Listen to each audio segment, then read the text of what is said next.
नमस्ते भारत, आप देख रहे WH न्यूज और IBM TV9। मैं विजय खौसे।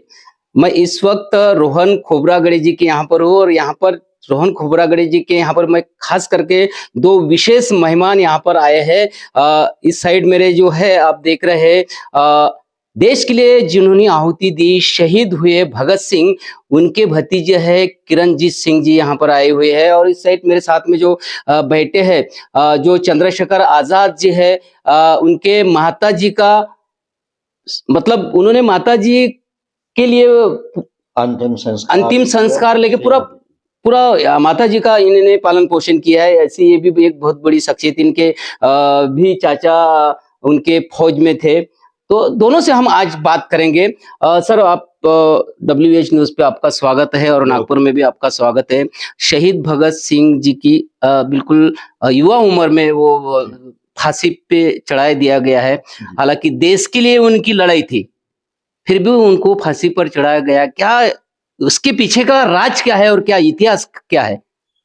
भगत सिंह जी मेरे जिस परिवार से आते थे तो उसमें संघर्ष की लंबी परंपरा थी। उनसे पहले दो पीढ़ियां भगत सिंह जी के दादाजी और पिताजी, चाचा, ये सभी स्वतंत्रता सेनानी थे। और उनके एक चाचा शहीद हुए, छोटे चाचा स्वर्ण सिंह। दूसरे चाचा अजीत सिंह किसान नेता थे जिन्होंने पगड़ी संभालो जट्टा का नारा दिया और निर्वासित हुए बर्मा में, विदेश में 40 साल के लिए। उनके पिताजी पर 42 मुकदमे चले थे। तो एक ऐसी पृष्ठभूमि से थे। उन्हें बचपन से ही इधर स्वतंत्रता आंदोलन में भाग लेने का रुझान था। जलियांवाला बाग ने उनके ऊपर बहुत प्रभाव डाला। वो क्रांतिकारी दल में शामिल हुए और बाद में हिंदुस्तान सोशलिस्ट रिपब्लिकन एसोसिएशन में चंद्रशेखर आजाद और रामप्रसाद बिस्मिल, अशफाक उल्लाह खां इनके संपर्क में आए और उन्होंने देश की आजादी के लिए जो काम किया, सोई हुई कौम को जगाने के लिए किया। उनका मानना था कि बम और पिस्तौल से क्रांति नहीं आती, क्रांति की तलवार विचारों की शान पे तेज होती है। लेकिन इतिहास में कुछ क्षण ऐसे आते हैं जब देश के अपमान का बदला लेने के लिए उन्हें सैंड्रस से बदला लेना पड़ा, लाला लाजपत राय की मौत का। और बहरी और अंधी गूंगी सरकार जो थी, जो सुनने को तैयार नहीं थी किसी बात को, और दो दमनकारी बिल, ट्रेड डिस्प्यूट्स बिल और पब्लिक सेफ्टी बिल लेके आ रही थी, उनके विरोध में उन्होंने धमाके किए। केंद्रीय असेंबली में, जहां आज लोकसभा का सदन है, वो बम किसी की जान लेने के लिए नहीं थे। उनमें ऐसा कोई तत्व नहीं था जिससे किसी को चोट पहुंचती, अपितु वो करोड़ों दबे और कुचले लोगों की आवाज सारी दुनिया तक पहुंचाने के लिए थी। तो उन्होंने अपने आप को गिरफ्तार करा दिया और सदन में उन्होंने नारे लगाए, इनकलाब जिंदाबाद, साम्राज्यवाद मुर्दाबाद, यानी क्रांति चिरंजीवी हो, ये नारे लगा के उन्होंने गिरफ्तारी दी। 2 वर्ष तक उनका मुकदमा चला दिल्ली के सेशन कोर्ट में, लाहौर हाई कोर्ट में और स्पेशल ट्रिब्यूनल में। उन्होंने कोई वकील नहीं किया, अपना केस खुद लड़ा और कहा कि हम लोग स्वीकार करते हैं कि ये काम किया, लेकिन क्यों किया ये बताना चाहते हैं। जेल में उन्होंने बहुत अध्ययन किया, वो बहुत अध्येता थे और सैकड़ों पुस्तकें उन्होंने पढ़ी। और फांसी से पहले 3 मार्च 1931 को अंतिम भेंट के लिए पूरा मेरा परिवार वहां गया। मेरे पिताजी कुलतार सिंह तब 12 साल के थे, तो सारा परिवार उदास था, गमगीन था कि फांसी हो जाएगी। और भगत सिंह जी बहुत खुश थे और सबको दिलासा दे रहे थे कि हौसले से रहो, कोई बात नहीं। तो ये उल्टी बात थी। मेरे पिताजी की आंखों में भी आंसू आ गए, छोटे भाई के ये सोच के कि भाई अब इनसे दोबारा शायद नहीं मिलना होगा। तो उन्होंने अपना अंतिम पत्र जीवन का उन्हें लिखा, जो उर्दू में था, इस तरह है: प्यारे कुलतार, तुम्हारी आंखों में आंसू देख के बहुत दुख हुआ। तुम्हारे आंसू मुझसे बर्दाश्त नहीं होते। हौसले से रहना, शिक्षा ग्रहण करना और अपने स्वास्थ्य का ध्यान रखना। और फिर उर्दू में कुछ शेर लिखे, मैं आपको मूल रूप और उसका अनुवाद बताता हूँ। उसे फिक्र है हरदम, नया तर्जे जफा क्या हो, हमें ये शौक है देखें सितम की इंतहा क्या है। यानी अंग्रेज तो नए नए ढंग ढूंढते हैं कि किस तरह वो हमें यातनाएं दे सकते हैं, और हम उन यातनाओं की, उस सितम की परिणति देखना चाहते हैं कि कितना तंग कर सकते हैं। दहर से क्यों खफा रहें, चरख का क्यों गिला करें, सारा जहां अदू से ही आओ मुकाबला करें। अगर हम सच्चाई के रास्ते पे हैं तो हम ये गिला शिकवा ना करें कि कोई साथ नहीं दे रहा या हमारा विरोध कर रहा है। अगर आप सच्चाई के मार्ग पे हो तो पहाड़ जैसी रुकावट से भी टकरा जाओ। और बाद की 4 लाइनें बहुत विशेष हैं। कोई दम का मेहमान हूं अहले महफिल, चिरागे सहरों बुझा चाहता हूं। मैं कुछ क्षणों का मेहमान हूं और सुबह के उस दीपक की तरह हूं जो दिन निकलेगा और दिया बुझ जाएगा। मेरी हवा में रहेगी ख्याल की बिजली, ये मुश्ते खाक है फानी रहे ना रहे। ये मानव शरीर तो मुट्ठी भर राख है, रहे या ना रहे कोई फर्क नहीं पड़ता, पर मेरे विचार जिंदा रहेंगे और देश की आने वाली पीढ़ियों को प्रेरणा देंगे। आज भी विचार जिंदा है। निश्चित रूप से जब भगत सिंह जी को फांसी दी गई थी जी, उसके बाद का क्या इतिहास है? क्योंकि उसके बाद का जो भगत सिंह का इतिहास है वो सरकार ने सामने लाया नहीं अभी तक के। जो कि सरकार ने ऐसे जो देश के लिए शहीद हुई है, देश के लिए आहुति दी है, इन लोगों के इतिहास को क्या दबाने की कोशिश की है, इसके बारे में थोड़ा बताइए। जी, सरकार की यह प्रयास रहा कि सिर्फ एक पक्ष, जिसमें नेहरू जी और गांधी जो जिनके हाथ में सत्ता दे के गए, उन्हीं का पक्ष उजागर किया गया और असंख्य बलिदान जो हुए उन्हें विस्मृत किया गया, कोशिश की जानबूझ के। तो भगत सिंह जी, राजगुरु और सुखदेव की फांसी 24 मार्च की सुबह तय थी, लेकिन हजारों लोग सेंट्रल जेल लाहौर के मुख्य द्वार पे प्रदर्शन कर रहे थे कि इनकी सजा को उम्र कैद में बदला जाए, क्योंकि भगत सिंह जैसे लोग रोज पैदा नहीं होते, तो इन्हें उम्र कैद दी जाए, फांसी ना दी जाए। और यहां तक कि ब्रिटिश संसद के सदस्यों ने भी, कुछ लोगों ने इसका समर्थन किया था। और जलर ने भी खास करके जो अकबर खान थे उनका भी समर्थन था, उनके भी आंखों में आंसू आए थे। तो शायद सरकार के कुछ अधिकारियों को ये लगा कि शायद की फांसी टल ना जाए, तो उन्होंने 12 घंटे पहले, इतिहास में जो कभी नहीं होता, शाम के वक्त फांसी का आदेश ले आए। और 24 तारीख की सुबह जो मुलाकात होनी थी, 23 तारीख को सुबह जो मुलाकात होनी थी, उस दिन सरकार ने कुछ शर्तें रख दी। अंतिम भेंट 23 की सुबह थी, तो सरकार ने शर्तें रख दी कि सिर्फ माँ बाप और भाई बहन मिल सकते हैं, दादा दादी चाचियां ये लोग नहीं मिल सकते। इसके विरोध में मेरे परिवार ने कहा कि अगर सबको नहीं मिलने देंगे तो कोई नहीं मिलेगा। और आप आश्चर्य करेंगे, शहीद राजगुरु की माँ पुणे से लाहौर गई थी अपने बेटे का चेहरा आखिरी बार देखने के लिए। मैं प्रणाम करता हूं उनकी स्मृति को। उन्होंने कहा कि अगर भगत सिंह का परिवार नहीं मिलेगा तो मैं भी अपने बेटे को नहीं मिलेंगे। तो अंतिम बार मिलने से मना कर दिया। तो 23 की शाम को 7:30 बजे फांसी के लिए आदेश आ गए और वो गए। और जब वो फांसी के तख्ते पे थे तो एक यंग मजिस्ट्रेट थे, नौजवान ब्रिटिश मजिस्ट्रेट, अंग्रेज, भगत सिंह जी ने उसे कहा कि आप सौभाग्यशाली हैं कि आप इस बात के आज गवाह बनेंगे कि भारत के नौजवान सिर्फ ऊंचे आदर्शों की बात नहीं करते, वो हंसते हंसते अपने प्राणों का उत्सर्ग कैसे करते हैं, आप ये देखने का आपको मौका मिलेगा।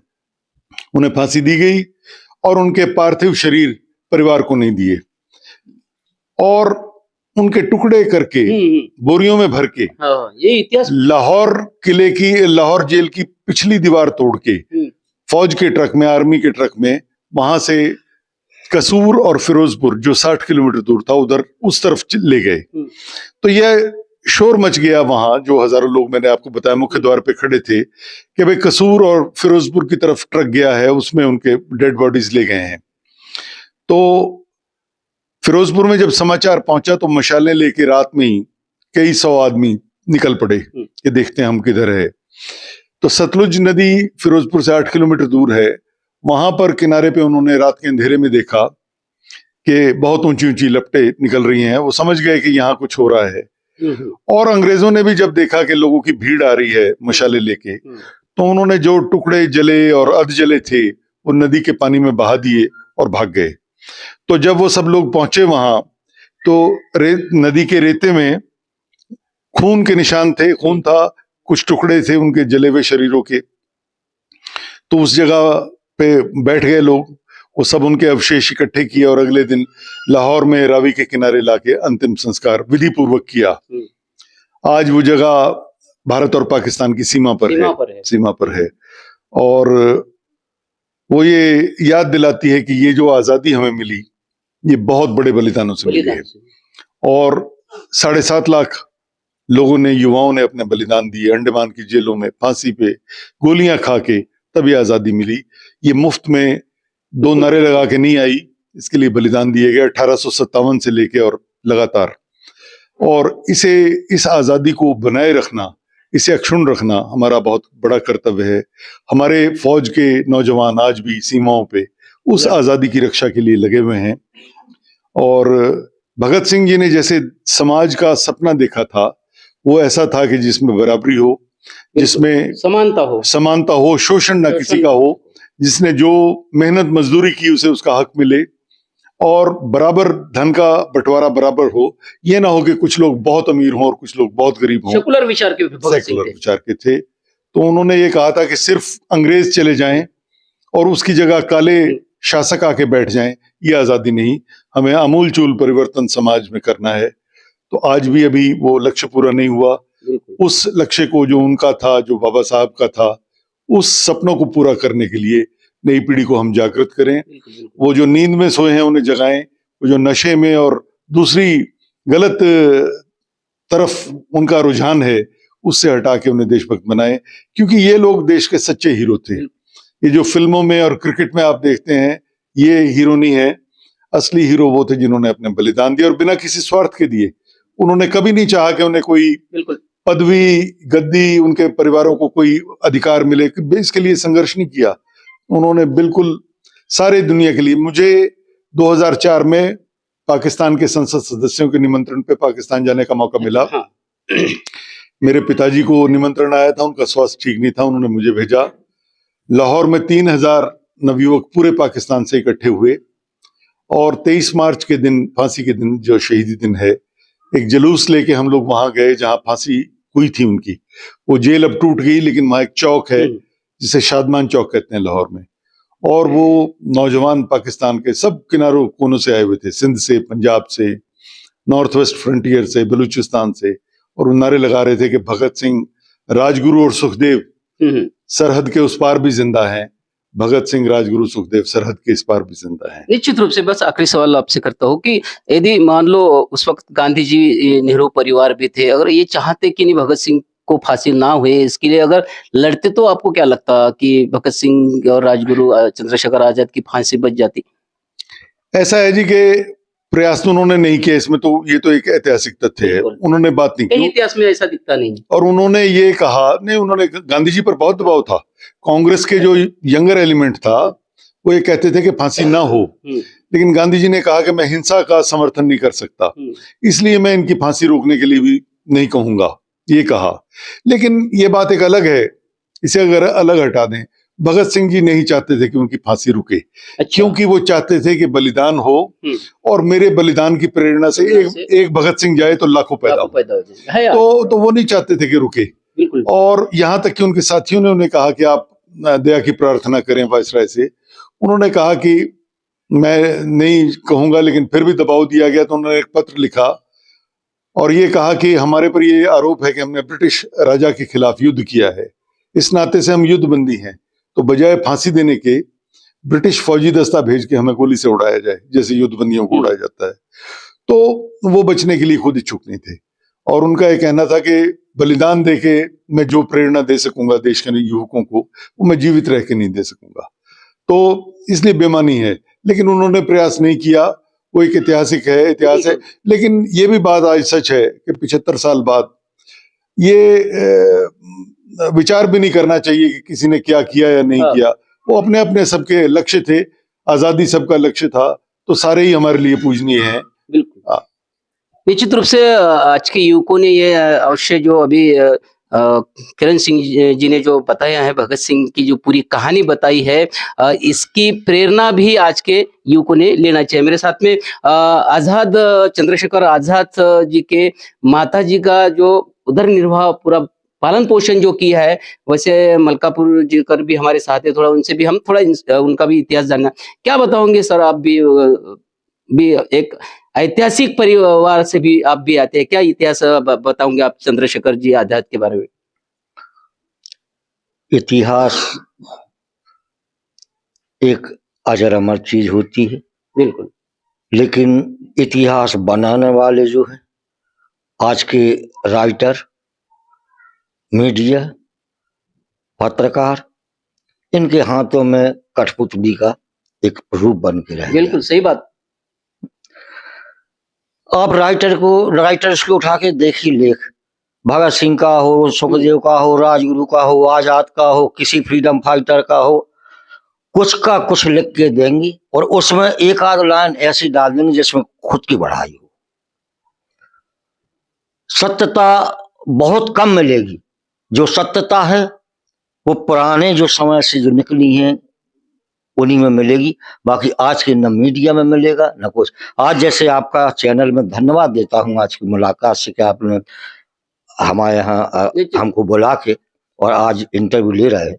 तो जो हम लोग तो क्रांति तो भर के खून हमारे इसमें भरा है। जो कुछ बोलेंगे दिलेरी से बोलेंगे, ना हमें शासन का वो रहता ना कुछ। अगर जो गलती शासन के बोल देंगे मुंह पे जेल करना तो जेल चले जाएंगे। बाप ने सबने जेल भोगी, बुजुर्गों ने जेल भोगी, तो हमें कौन सी दिक्कत है। लेकिन ये सत्य है, इतिहास को मेटने वाले अगर मान लो बिगाड़ने वाले हैं तो जो अपने जो स्तंभ कहे जाते हैं उन्हीं में इस प्रकार की आज हम टीवी उठा के देखते हैं। हाँ, बिल्कुल। हमें कोई न्यूज, शुद्ध न्यूज नहीं मिलती कहाँ क्या हो रहा है। आज टीवियों की स्थिति ये हो गई है कि जो पहले रेडियो की जो वक़्त थी, आज रेडियो की क्या स्थिति है कोई नहीं पूछ रहा। मोबाइल और टीवी पे आ गए।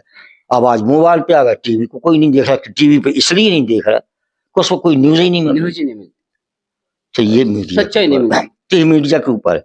दूसरे, मेरा परिचय जो है आपने प्रश्न किया मुझे ध्यान है, लेकिन मैं सब्जेक्ट से ना भटक के, लेकिन जो सही हमें कहना चाहिए, तो आप यदि प्रश्न हमसे नहीं कर सके तो मेरा कर्तव्य है कि यानी मैं उसको शासन के सामने और अपने देश के सामने ला सकूं। वो है मेन चीज कि हम कहते तो हैं, हमारे दिल में जज्बा है, अपनी समाज को जज्बा है, बच्चों को जज्बा है कि उनका शहीद भगत सिंह की जय, अमर रहे। अमर शहीद चंद्रशेखर अमर रहे। लेकिन ये बताइए कि आज तक इस पर गौर किया है मीडिया ने या किसी नेता ने या शासन ने कि इनको लिखित में शहीद का दर्जा हम दें? आज तक शहीद सर नहीं भी दर्जा दिएगा तो ये जो तीनों जो देश के लिए शहीद हुए हैं अमर रहेंगे। जब तक चांद सूरज रहेगा तब तक ये तीनों का नाम रहेगा। तो हमें ये बताइए, आज हमारा सीधा सीधा कहने का उद्देश्य ये है, हमें मीडिया से गिला नहीं है, हमें शासन से गिला है। और यही नहीं कि हमें इस शासन से गिला है, हमें पहले के शासन से जो आज 75 साल होने जा रहा है वहीं से हमको इनसे बाकायदा गिला है।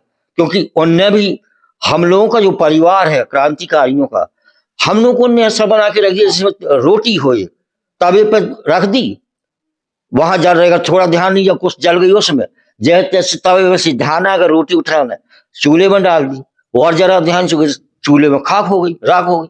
हम लोग की ये स्थिति हो गई परिवार की। मैं चाहता हूं कि आप लोगों के द्वारा और आम जनता के द्वारा, पब्लिक के द्वारा, जिसके दिल में इन लोगों के प्रति कोई भावना है, जिसने शहादत दी, बलिदान किया, उनके लिए मांग कर एकजुटता से बिल्कुल करना चाहिए शासन से कि इनको लिखित शहीद का दर्जा दिया जाए, तो मैं भी धन्य हो जाऊंगा। बिल्कुल। और अपना देश धन्य हो जाएगा। बिल्कुल बिल्कुल बिल्कुल। एक बहुत बड़ी शोकांतिका है हमारे देश की, जिन्होंने देश के लिए अपनी आहुति दी है, देश के लिए लड़े हैं।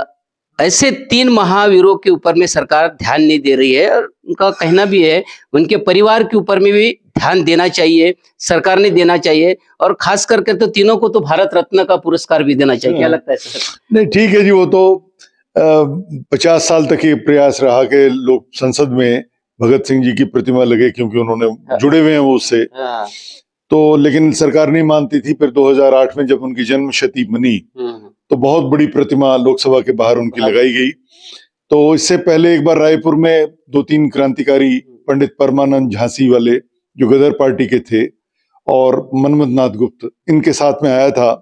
तो रायपुर विश्वविद्यालय में किसी ने पूछा था यही प्रश्न, युवक ने, कि इनकी प्रतिमाएं क्यों नहीं लगती और इन्हें क्यों ऐसे संवैधानिक तौर पे नहीं मानते। तो पंडित परमानंद जी ने कहा कि भगत सिंह जनता के नेता हैं, वो लोगों के दिलों में बसते हैं।